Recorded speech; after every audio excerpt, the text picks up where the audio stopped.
Coming up, the House committee investigating the January 6th Capitol assault holds a primetime hearing. Dedicated to Eastern and Southern Kentucky, this is WYMT Mountain News at 11.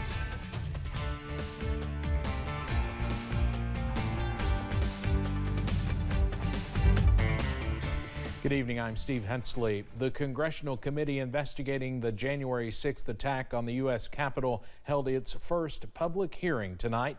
CBS's Natalie Brand is on Capitol Hill with the details. In a rare primetime hearing, the Select House Committee investigating the January 6th Capitol attack began laying out what it has learned so far. Donald Trump oversaw and coordinated a sophisticated 7-part plan to overturn the presidential election and prevent the transfer of presidential power.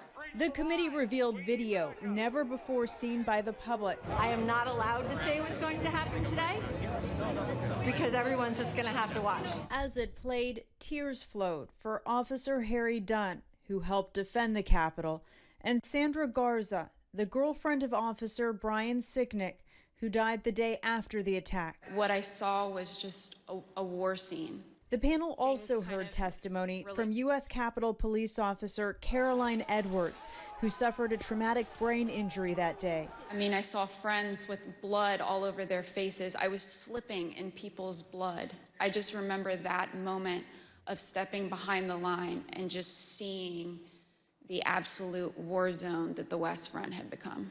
The committee has interviewed around 1,000 witnesses, including some of former President Trump's family. But several of his allies have fought subpoenas, including House GOP leader Kevin McCarthy. And let's be honest, it is a smokescreen for Democrats to push their radical agenda. Last May, Senate Republicans blocked the creation of a nonpartisan committee that would have given both parties subpoena power and delivered a report by the end of 2021. Instead, the House Select Committee's next hearing is Monday, with several more this month. Natalie Brand, CBS News, Capitol Hill. Former Vice President Mike Pence's counsel, Greg Jacob, is scheduled to testify before the committee in its June 16th hearing. The mob of Trump supporters were heard chanting, "Hang Mike Pence," outside the Capitol that day.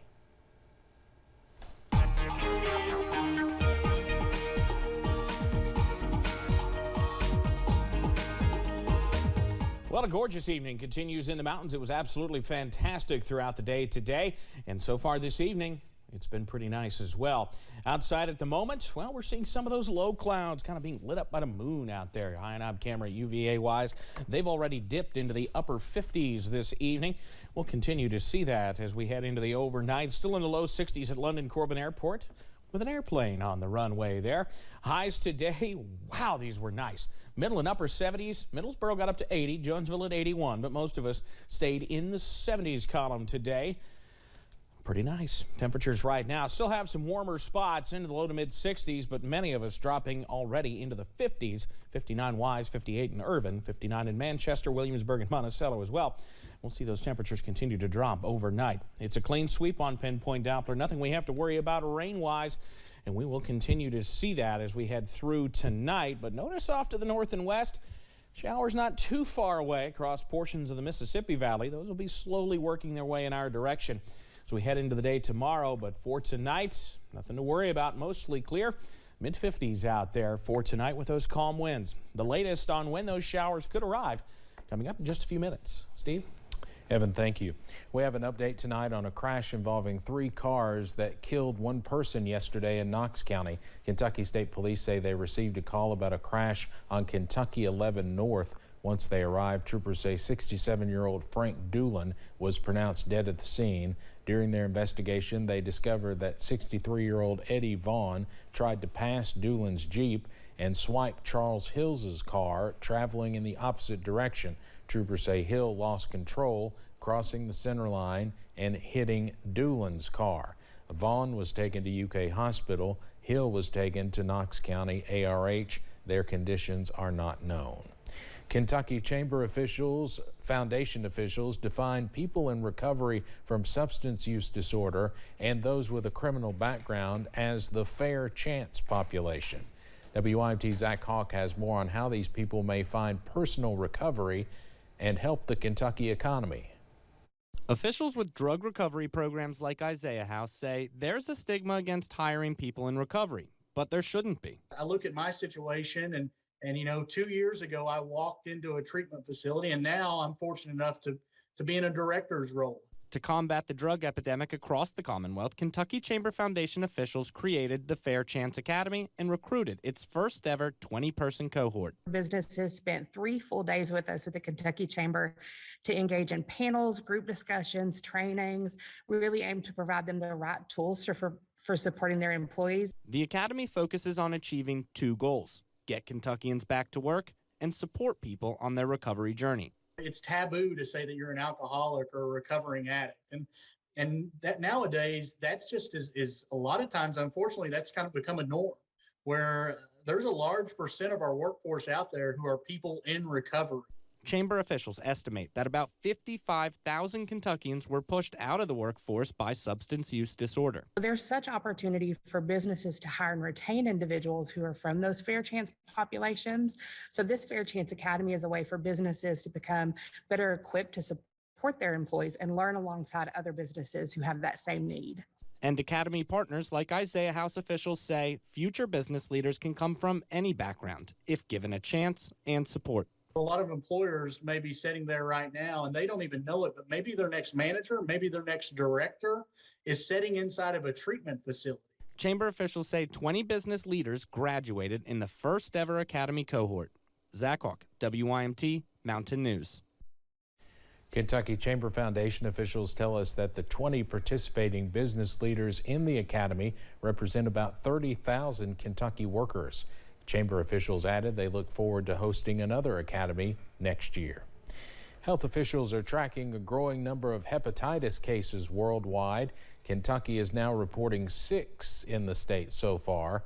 They are all in children from ages 8 months to 4 years old. Kentucky Public Health Commissioner Dr. Stephen Stack says the rise in hepatitis cases should not be a cause for concern, but pediatricians are warning parents what they should watch for.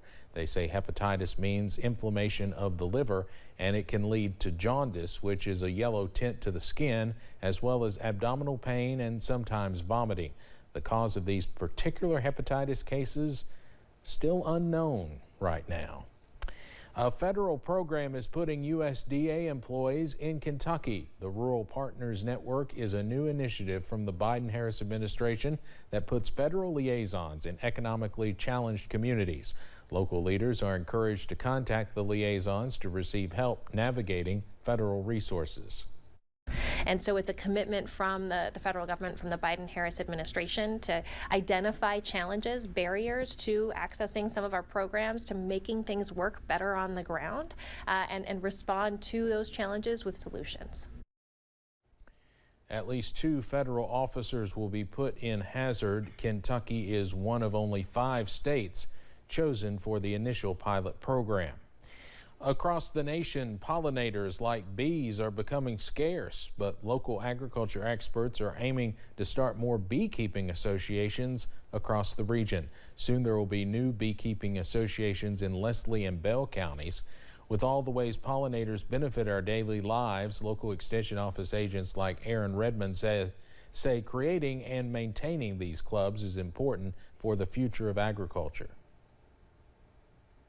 There is an epidemic. We're losing a lot of pollinators, so hopefully we can bring those back and get some more production going, even for commercial or air vegetable growers.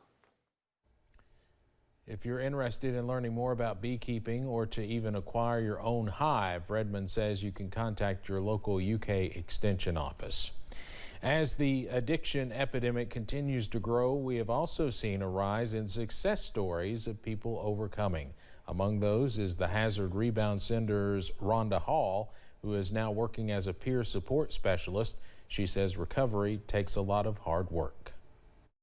I had the opportunity to go to long-term treatment, and I was really mad about it. I was really upset about it. I wasn't going to do this. I was going to do just whatever I had to get by, but at some point in time something changed and it clicked, and I realized that I really needed to make a change. You can go to WYMT.com to see more recovery stories from the Rebound Center. The Appalachian Center for the Arts in Pikeville is hosting a 2-week tech and design camp. The camp, which is from June 6th to June 17th, offers kids a place to learn the ropes of working backstage during a theatrical production. The 10 campers attending during these 2 weeks are constructing the set, lights, sound, and costumes of the apt showing of Disney's Jungle Book Kids production. And production manager Shannon Daniels says the kids will learn many valuable lessons during the camp and have an opportunity to express themselves freely and in a safe environment. It's not just they're painting and throwing up a set, which is a lot, but they're also going to be helping run the soundboard and on the light board, and they're going to be helping the kids get ready backstage and everything like that too. So they're also learning how to be a stagehand. Jungle Book Kids will be showing at the App on June 17th and 18th and will be produced by these very campers. You can find out more on our website. A new business in Paintsville is dashing around to caffeinate the Commonwealth.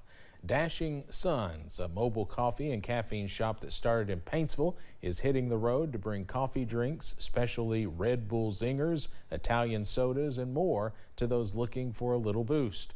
Owner Victoria Childers says the shop is her fun take on the food truck craze that everyone is currently jumping on board with. Everybody loves it. It's just something about it that's just fun. It's like, it's different. So to be the only one that has like drinks and stuff like that solely, everybody just thinks, oh my God, that's the coolest thing. Plus, I mean, they're really good. So that helps a lot too. The truck does events and pops up at places around the region. To find out the schedule or how to book Dashing Suns for an event, you can head to our website. Work is nearly complete on a brake repair project in the Red River Gorge in Powell County. Kentucky 613, also known as North Fork Road, is temporarily closed to traffic next week to complete any last repairs. Drivers will need to find an alternate route between June 13th and the 17th. The road will be open this weekend for those wishing to travel through the area. And drivers who use Kentucky 594, also known as Maupin Hill Road in Estill County, should be prepared to find an alternate route beginning Tuesday. The road will be closed to repair a break in the pavement. Work will begin around 7 a.m. No marked detour will be posted, but drivers can use Kentucky 3328, also known as Red Lick Road or Wisemantown Road. An infant who disappeared from Texas back in 1981 has been located alive and well. The bodies of baby Holly's parents were found in a wooded area of Houston, but they couldn't be identified until last year. The couple had a 1-year-old daughter named Holly who was not found with her parents' bodies.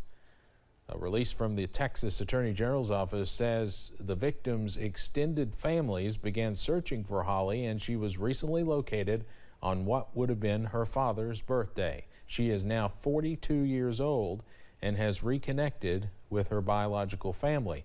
They hope to meet in person soon. Her grandmother calls it a gift from heaven. Coming up on Mountain News at 11, a Kentucky historian is trying to document every small cemetery in one Kentucky county. And we've got more showery and stormy weather on the way as we head into the start of the weekend. The very latest on what to expect coming up. We are Pikeville Medical Center, and we